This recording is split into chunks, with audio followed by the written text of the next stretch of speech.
नमस्कार प्यारे बच्चों, आज आप लोग अध्ययन करेंगे राष्ट्रीय आय एवं योग्यता आधारित परीक्षा का एमसीक्यू क्वेश्चन जो भूगोल से लिया गया है। इसका कुछ वीडियो पहले बना दिया गया है, तो उसे भी जाकर जरूर देखें ताकि एग्जाम में अच्छा से अच्छा नंबर आए। तो जिसमें यहाँ पर पहला है कि पृथ्वी पर दिन और रात की अवधि किन तिथियों में बराबर होती है। तो पृथ्वी पर दिन और रात की अवधि जो होती है वो 21 मार्च और 23 सितंबर को बराबर होती है। तो इसमें पहला का ऑप्शन ए। अगला प्रश्न, टोपोग्राफी का अर्थ है। तो टोपोग्राफी का अर्थ किसी भूमि के क्षेत्र की प्राकृतिक विशेषताएं, नदियों, पर्वतों आदि की स्थिति स्थलाकृति होती है। तो इसमें दूसरा का ऑप्शन ए सही है। अगला प्रश्न इसमें है कि कर्क रेखा का अक्षांशीय मान क्या है। तो कर्क रेखा का अक्षांशीय मान 23.5 डिग्री उत्तरी अक्षांश है। तो इसमें चौथा का ऑप्शन ए सही है। अगला प्रश्न, भारत की थल सीमा की लंबाई है। तो भारत की थल सीमा की लंबाई 15,200 किमी है। तो पांचवा का ऑप्शन बी सही है। फिर अगला प्रश्न है कि इसमें किसी देशांतर या किस देशांतर रेखा को भारतीय समय मापक से जोड़ा गया है। तो वह देशांतर रेखा है 82.5 डिग्री पूर्व। तो छठवां का ऑप्शन सी सही है। अगला प्रश्न, निचले इलाके के प्रति अति संवेदनशील होते हैं, यानी यहाँ पर डैश डैश में क्या भरा जाएगा। तो इसमें जो है भरा जाएगा बाढ़, यानी निचले इलाके बाढ़ के प्रति अति संवेदनशील होते हैं, क्योंकि यानी अगर नीचे है वह तो अगर बारिश होगा तो जरूर डूबने की संभावना रहेगी। तो सातवां का ऑप्शन बी सही है। अगला प्रश्न, ग्रीनविच रेखा कितने अंश देशांतर खींची गई है। तो ग्रीनविच रेखा यह 0 डिग्री के अंतर पर। तो आठवां का ऑप्शन बी सही है। अगला प्रश्न है, भाखड़ा, नांगल, हीराकुंड व कोसी परियोजनाएं क्रमशः किन किन नदियों पर स्थित हैं। तो यह है सतलज, महानदी और कोसी, यानी भाखड़ा नांगल सतलज पर है, हीराकुंड महानदी बांध पर है, कोसी या कोसी नदी पर है। तो नौवां का ऑप्शन सी सही है। अगला प्रश्न इसमें है कि यहाँ पर टुंड्रा प्रांत में सूर्यास्त इन दिनों में नहीं होता, यानी टुंड्रा प्रदेश में जो सूर्यास्त है वह मई, जून और जुलाई में नहीं होता। तो 10वां का ऑप्शन बी सही है। अगला प्रश्न, वह दिन जिसे विषुव बुलाया जाता है। तो वह है 21 मार्च। तो 11वां का ऑप्शन ए सही है। अगला प्रश्न, GMT से क्या तात्पर्य है। तो GMT या ग्रीनविच मीन टाइम होता है। तो 12वां का ऑप्शन बी सही है। अगला प्रश्न है कि पृथ्वी की भूपर्पटी का निर्माण होता है। तो पृथ्वी की भूपर्पटी का निर्माण सियाल, तो यानी जैसे कहने का मतलब भूपर्पटी को सियाल भी बोला जाता है। तो 13वां का ऑप्शन सी सही है। अगला प्रश्न, किस देश में सबसे अधिक भूकंप आते हैं। तो यह जो है यानी जापान में सबसे अधिक भूकंप आते हैं, इसीलिए जापान में अधिकतर लकड़ी के घर बनाए जाते हैं। तो 14वां का ऑप्शन सी सही है। अगला प्रश्न है, लहरें उत्पन्न होने का सबसे प्रमुख कारक है। तो लहरें उत्पन्न होने का प्रमुख कारक ज्वार भाटा है। तो 15वां का ऑप्शन बी सही है। अगला प्रश्न है, विश्व का सबसे बड़ा महासागर कौन सा है। तो विश्व का सबसे बड़ा महासागर प्रशांत महासागर है। तो 16वां का ऑप्शन बी सही है।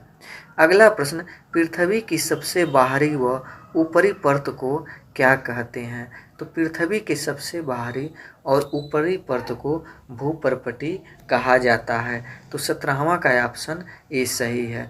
नर्मदा नदी अपने मुहाने पर क्या बनाती है। तो नर्मदा नदी अपने मुहाने पर जलप्रपात बनाती है। तो 18वां का ऑप्शन सी सही है।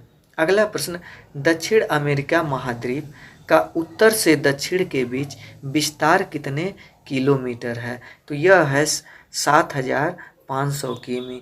तो 19 का ऑप्शन बी सही है। अगला प्रश्न है अंटार्कटिका महाद्वीप किस गोलार्ध में स्थित है? तो यह है दक्षिणी गोलार्ध में स्थित है। तो 20वां का ऑप्शन डी सही है। अगला प्रश्न इसमें है किस नदी के तट पर इलाहाबाद यानी प्रयागराज, कानपुर, वाराणसी स्थित है? तो यह जो है गंगा नदी के तट पर स्थित है। तो 21 का ऑप्शन ए सही है। अगला प्रश्न सहारा रेगिस्तान को कितने देश स्पर्श करते हैं? तो सहारा रेगिस्तान को इसे 11 देश स्पर्श करते हैं। तो 22 का ऑप्शन बी सही है। अगला प्रश्न इसमें कि हमारी पृथ्वी के कितने भाग पर जल है? तो हमारी पृथ्वी के 71% भाग पर जल है। तो 23 का ऑप्शन सी सही है। अगला प्रश्न शैल जिसमें जीवाश्म होते हैं को कहते हैं? तो शैल जिसमें जीवाश्म होते हैं उसे अवसादी कहते हैं। तो इसमें 24 का ऑप्शन डी सही है। अगला प्रश्न पोल्डर शब्द का संबंध किस देश से है? तो पोल्डर शब्द का संबंध नीदरलैंड से है। तो 25 का ऑप्शन सी सही है। अगला प्रश्न कि पृथ्वी पर मौजूद समस्त जल का कितना प्रतिशत जल पीने योग्य है? तो इसमें जो है 3% जल पीने योग्य है। तो 26 का ऑप्शन सी। अगला प्रश्न है कि निम्नलिखित में से कौन सा राज्य दक्षिणी भारत में स्थित है? तो केरल राज्य जो है ये दक्षिण भारत में स्थित है। तो 27 का ऑप्शन सी। अगला प्रश्न कौन से शब्द का संबंध गंगा के मैदान से है? तो वह है भाबर। तो 28 का ऑप्शन बी। अगला प्रश्न द्वीपीय महाद्वीप किसे कहते हैं? तो ऑस्ट्रेलिया को द्वीपीय महाद्वीप कहा जाता है। तो 29 का ऑप्शन सी सही है। अगला प्रश्न इसमें है ऑस्ट्रेलिया महाद्वीप की मुख्य फसल क्या है? तो ऑस्ट्रेलिया महाद्वीप की मुख्य फसल वह गेहूं है। तो 30 का ऑप्शन डी सही है। अगला प्रश्न है अंटार्कटिका महाद्वीप की खोज कब हुई? तो अंटार्कटिका महाद्वीप की खोज यह 1773 ईस्वी में हुई। अगला प्रश्न मध्यवर्ती सिलवास का मैदान किस नदी से बना है?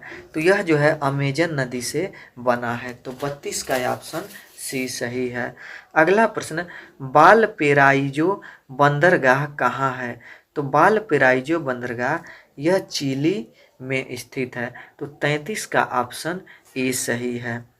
अगला प्रश्न है कि ऐसी पर्वत श्रृंखला को क्या कहते हैं जिसमें अनेक पर्वत श्रेणियां एक दूसरे के समांतर दूरी तक फैली हुई होती हैं? तो इसमें 34 का ऑप्शन सी यानी कार्डिलेरा।